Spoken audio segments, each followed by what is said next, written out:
Voice of Yoga.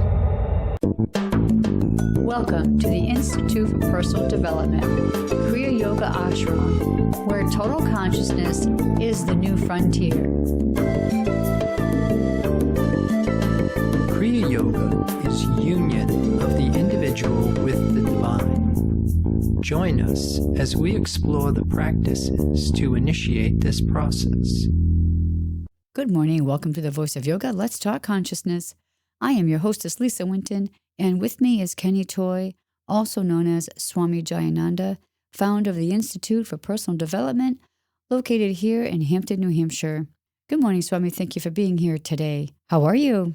Good morning. I'm doing pretty good today. How about you? I'm doing pretty good today, too. Thanks for asking. And we'd like to thank you all for tuning in. Today on the Voice of Yoga, we will continue to talk about developing the faculty which receives divine revelation, known as the Christ or Messiah. Listen as we discuss the scriptural use of the words man and woman, not as a reference to gender, but to a level of consciousness. In this episode, we will explore the hierarchy of consciousness beginning with mineral, leading to divine, and why when the tide comes in, it only lifts the floating boats. Welcome to the Voice of Yoga. We are talking consciousness. Join the Kriya Yoga Spiritual Advance to get the light in your soul and rise above mortal sense. So I'm going to tell today's show is There Is An Immortal Me. Explain to us this title. Yeah, last week we talked about the statement written by Mary Baker Eddy in Science and Health with Key to the Scriptures, page 273, line 18. And I'll read it. Man is harmonious when governed by the soul. Today we're going to look at the infrastructure of the universe in detail. To do this, we can use Kriya Yoga to help us represent the mental material world with ascending and descending prana, and the raising of the kundalini to represent spirit, symbolically or metaphorically to represent the one being. We use the term in yoga, nadai. Ida nadai is descending prana, or what we will call the feminine principle. Pingala nadai is ascending prana, or the masculine principle. And Shushumna is the vertical force, the middle road to represent spirit. Prana enters the astral body at the feminine terminal of the third eye center, or Ajna chakra, which is symbolized by Cancer, ruled by the moon. It serpentines downward, touching the feminine terminal of the lower 5 chakras.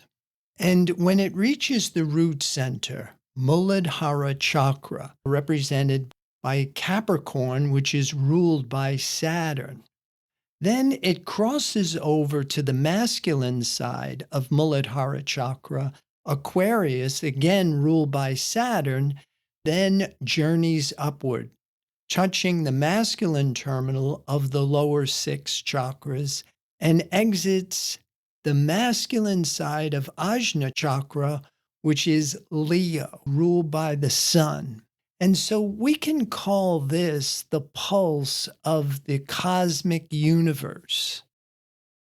Swami, you did explain about the nadai and pingala, but can you talk to us about Shushumna, the vertical or spirit? Yeah, the middle road, symbolized by the waking of the sleeping serpent and the raising of what in yoga is called kundalini, opens this middle channel, which is Shushumna, and it runs straight up, breaking the seals, opening the centers. This gives mortal mind a visual to help this limited sense of understand the infinite. The chakra in yoga, or the church in the Bible, is that place where human thought is exposed to the divine idea.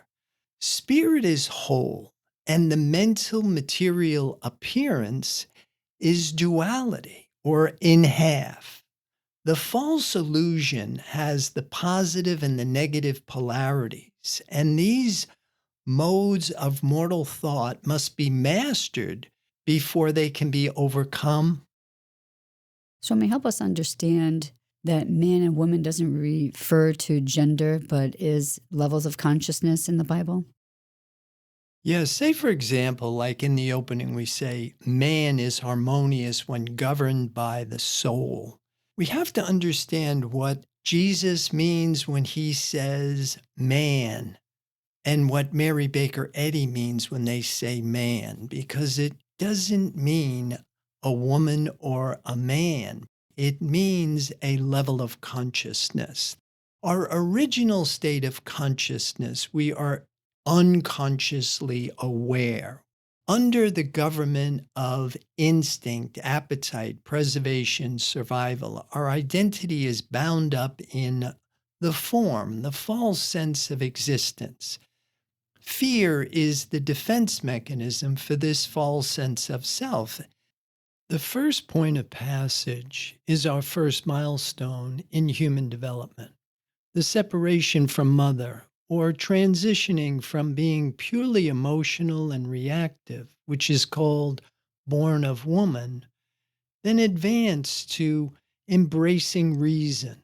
This involves cultivating the mental faculties, perception, reason, memory, and intuition, where we become ethical and develop a value system aligned with universal order.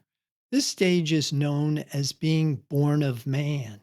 Understanding this process reveals the term man signifies having reached this level of awareness, no longer ruled solely by instinct and feeling, but guided by intelligence, having attained the age of reason. However, it doesn't stop there. One must first become truly man, intelligent before being led by the Spirit. The state of being man is a prerequisite to being lifted up by the invisible, intangible, divine omnipresence. Swami, explain to us how we go about developing the faculty which receives this divine revelation. The next level is being born again of spirit. At this stage, consciousness returns to the unified state. We no longer operate from duality or the mental material world of energy. Instead, we draw inspiration directly from the divine source. When governed by the soul, a person becomes harmonious, healthy, happy, and whole, demonstrating that the divine principle is running a perfect universe.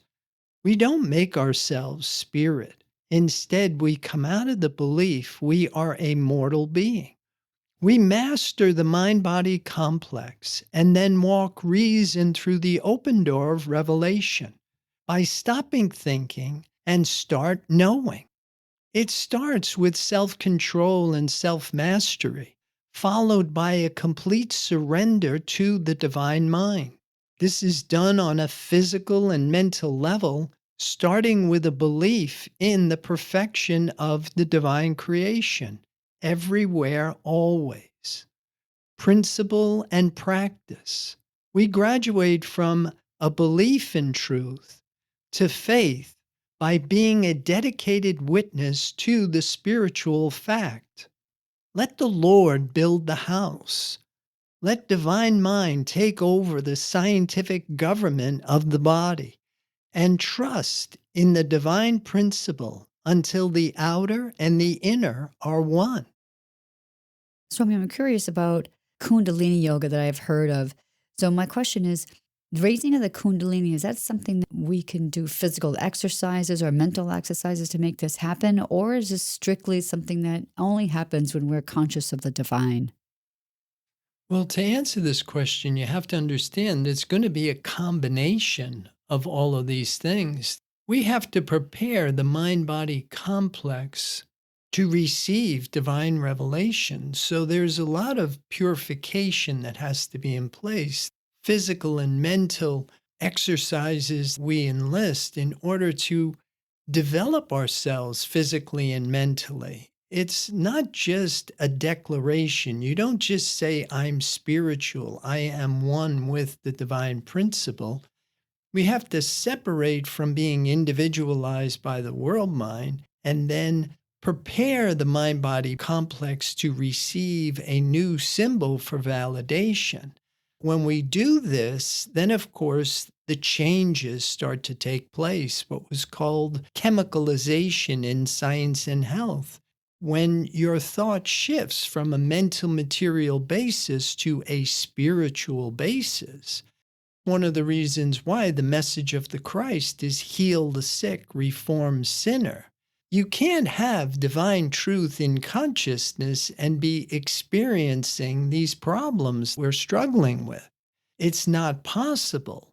Once you elevate your idea of what spirit is and you understand it to be a demonstrable principle and not just something we believe in and hope it will affect changes in our reality.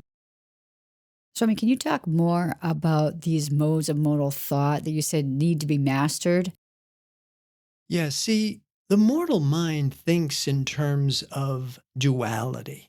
It works on contrast. Everything is in half. And so in the Bible where it says, except the Lord build the house, they labor in vain that build it. When we're doing things with personal sense, human will, and human thought, you're working in duality. Nothing is whole. Everything has an equal and an opposite response. So you have both this polarity that goes on at this level. Spirit thinks in terms of the absolute. It's whole, it's complete, it's everywhere always. It's not under the same restrictions. However, mortal thought is multifaceted. We have animal magnetism, instinct, appetite, preservation, and survival. We have human intelligence, working with these mental functions, perception, reason, memory, intuition. And then there's world mind, there's the collective consciousness. And so the term sin is missing the mark. We're trying to do this with the mind that can't bring forth the divine image, but we think we're spiritual. That's why Mary Baker Eddy thought the wolf in sheep's clothing was more detrimental to her movement than sickness, suffering, and disease. Because when people are experiencing finite good, they think they are receiving divine revelation until eventually it becomes finite bad. We have a soundbite here from Herb Fitch from his Revelation of St. John, Class 5A. Swami, let's play that for our listeners. And if anybody's interested in the full audio file or the complete program, you can get this at mysticalprinciples.com. Leading us to the next consciousness on this earth, the consciousness of my spiritual body, and the graduation from the false concept of body which we have entertained as a physical thing.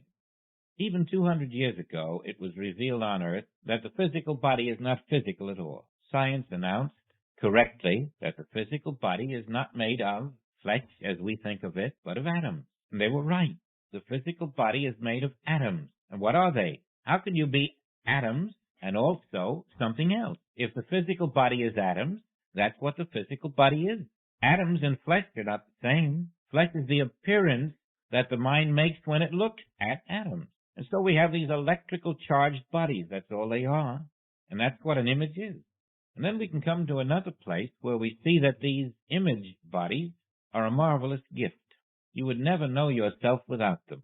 Just think how fortunate we are and how loved we are, so that whenever there is something wrong in the experience of that body, we now see that wrong with our eyes.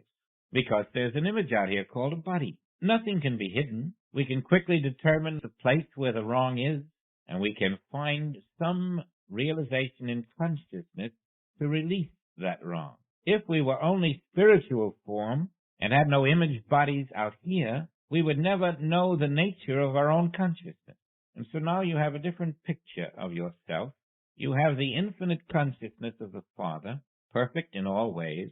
You have your human consciousness, and it forming a concept about your invisible spiritual body, which is in the consciousness of God, which is your manifest spiritual form. This human consciousness forming your concept about that manifest invisible spiritual form outpictures an image called your physical body. Ultimately, you see, as the physical body, through its problems, forces you to make a change in your concept, each time your invisible body, your spiritual body, coming through your human consciousness, is reproduced inadequately in the image form, you have to make the adjustment. And ultimately, your human consciousness will be one, reaching into the infinite consciousness. And as it is one, the infinite consciousness and your individual consciousness become the one divine consciousness individualized, which then outpictures this form, this imaged body, in a greater degree of harmony. At present, this imaged body is under the dominion of the world, under the dominion of conditions external to you. You cannot control how this body will react in war, or to disease, or to the forces of nature. This imaged body is at their mercy. You have no dominion over it, because it is the product of a false consciousness. But as that false consciousness is one with the infinite, and becomes a true consciousness, the false consciousness dissolves, the infinite individualization of the divine in you takes dominion over that body, until the point is reached where you are in that consciousness which makes this physical form out here independent of the world, immune to the world conditions. It has then served its purpose. We're going to pause out here to hear a word from our sponsor. Listeners, we'll be back with you in just a few moments.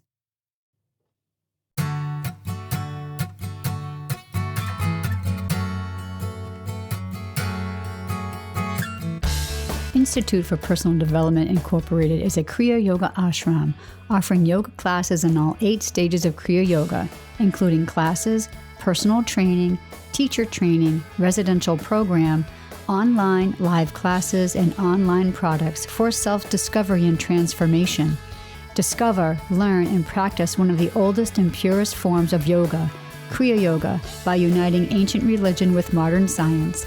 Visit www.ipdtransform.com. Namaste.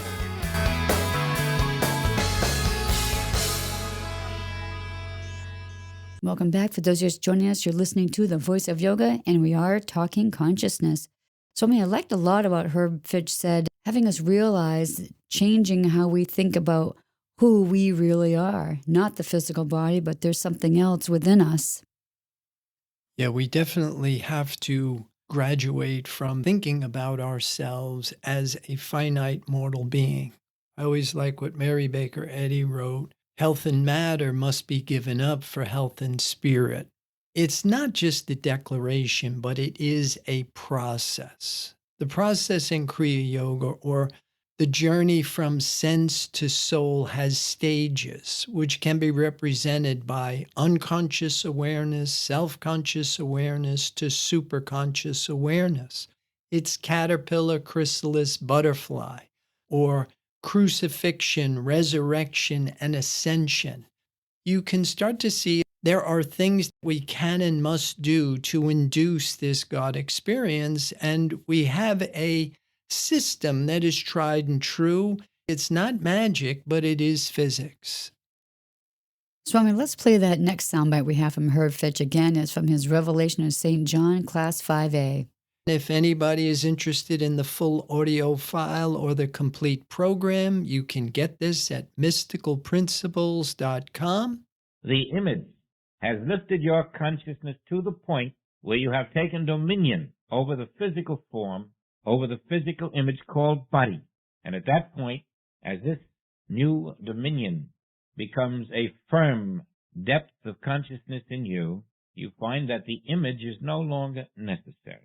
It has served its purpose, and that was its purpose, to push you into higher and higher consciousness, into oneness with the Father, so that dominion over the form would now enable you to move through the experience called death in your spiritual body, sloughing off the imaged body, which had lifted you to the consciousness that could move out of mortality into immortality.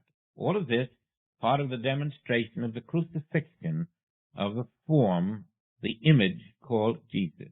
The only one who knew it at the time was Jesus himself and John. Jesus had already died to that form. It is said in the early part of Matthew, let me see if I can find it because I think it's very important. We go to Luke, second chapter of Luke, in the 42nd verse. After they had returned from Egypt, it is said here that when he was 12 years old, they went up to Jerusalem. Now there's a meaning. When Jesus goes up to Jerusalem, that means he's coming into Christ consciousness. When he was 12 years old. And the reason he could do it at the age of 12 when we couldn't is because Herod had been dead. The sense mind had been overcome. And so he could go up to Jerusalem at the age of 12. And there, because he had overcome the sense mind at that age, after 3 days they found him in the temple, sitting in the midst of the doctors, both hearing them and asking questions. They were still in the sense mind. They were still under the control of Herod within themselves, but he was not. And what did he say to his parents? Wist he not that I must be about my Father's business? At the age of 12, not being in the sense mind, he was about his Father's business. This is the same one who knew that he was not a physical form, because he was out of the sense mind. Woman, what have I to do with thee? He later said to his mother. He knew he had not been laboriously formed in the womb. His name was Spirit. His body was Spirit.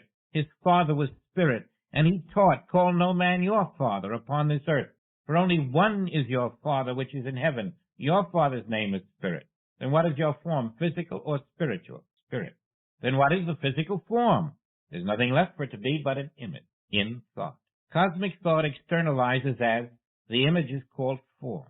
And as we step out of Herod, out of the five sense mind, even at the age of 12, you can know this spiritual form to be your reality and the physically imaged form to be nothing more than mortal mind externalized in the appearance of form. Science is halfway there, having now called it atoms. Now you might see this, that the spiritual form is all there is. The world concept of that spiritual form is made of invisible atoms. Invisible atoms are the invisible world concept about spirit. And so atoms are not only what science discovered, but atoms are the fabric of cosmic thought. And then in our sense mind, looking at that cosmic thought called atoms, we make the final reinterpretation of atoms into the image called matter. 2 steps away from spiritual form. All of this must be faced, that I can never be an atomic form, I can never be a material form. This is part of the sense mind hypnotism. I am spirit, spiritual form. And all that the Father hath is mine, here and now, in spite of every appearance to the contrary. In my spiritual form, I am as eternal, permanent, as indestructible as Christ was revealed to be when the false form, the image, was crucified. If we were all to be till today, it would be a mystery. So I really like when Herb Fitch is referencing the difference between man and woman and how it relates to the Bible. It really makes me think I have to just readjust my thought about what I'm reading in the Bible. Yeah, some Bible quotes to apply the idea of duality mastered and understood. We can look at some terms like him and her and how they apply to the principles and not the gender, to help us understand the process in development as stages with benefits. Say, for example, John 3:3, and I'll read it. Jesus answered and said unto him, Verily, verily, I say unto thee, except a man be born again, he cannot see the kingdom of God. End of quote. His use of the word man there is very important. Like we said, when the tide comes in, the vertical force of spiritual inspiration is uplifting. Just like when the tide comes in, it only lifts the floating boats. So if you have not achieved this level of consciousness where you are at least humanly intelligent and have separated from the lower pattern of fear, then you will not be lifted up. A sunken ship, when the tide comes in, remains on the bottom. This is language we learn to qualify. Am I receiving divine revelation? So, Swami, you're saying, so whether a human is a man or a woman, it is required to be separated from mortal mind, world mind. And we have another verse here from John 12:32. I'll read it. And I, if I be lifted up from the earth, will draw all men unto me. End of the verse. Swami, your explanation of that verse. Well, again, here we're looking at the use of the word men. All men. Doesn't say women, but he's not talking about gender. He's talking about all of those who have separated from mother, who were sons of men. Once you have this mental landscape that supports this divine process, apotheosis, the process of the human becoming divine, it makes Scripture a whole lot easier to follow. In the same way, knowing there is an immortal me. The divine self is the only self. Another example that we can work with here is something from Miscellany, page 249. Mary Baker Eddy writes, "Millions may know that I am the founder of Christian Science. I alone know what that means." End of quote. Let's look at how we can apply the mystical I. Work away from the personal to the spiritual to grasp the perspective of one life. When she says, "Only I know what that means," she's not talking about Mary. She's talking about the realization of one being, one life, everywhere, always. As we start to educate our thought up to spiritual apprehension, it becomes easier to graduate from thinking about the divine principle to knowing the truth. There is only one life, but we can't be both. It's not until we have this willingness to put off the belief in the false sense of self do we create this opportunity to invite divine truth into our awareness. Here you would have your principle, which is the divine creation, perfect, everywhere, always. But now you also need the rule to apply the principle. In a similar way, we understand the principles of mathematics. But for me to say the principles of mathematics are perfect, therefore my checking account is perfect, may not necessarily be true. I have to apply the principles of mathematics to my checking account. The same is true with divine law. To say God is all, everywhere, always, therefore there is no sickness, suffering, disease, lack, or limitation may not be true until you apply the principle. And we can only apply the principle in oneness. You can't be two in divine law. And so we have to put off the belief in the false sense of self, the belief in mortality, and know ourselves in the way that we are known by the Creator until I understand myself to be perfect. So, Swami, that sounds like a pretty good starting point for us to go from being a sunken ship to being a boat floating so we can be able to rise above the false into the true. Swami, thank you for your insights on today's podcast, There Is An Immortal Me. Listeners, be sure to visit the website, www.ipdtransform.com.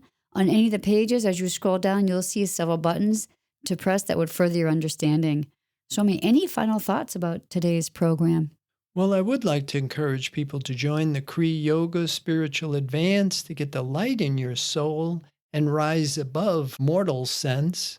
Namaste. Thank you for listening to our podcast, The Voice of Yoga. This is Lisa Winton along with Swami Jayananda signing off. Have a wonderful Kriya Yoga realization. Namaste.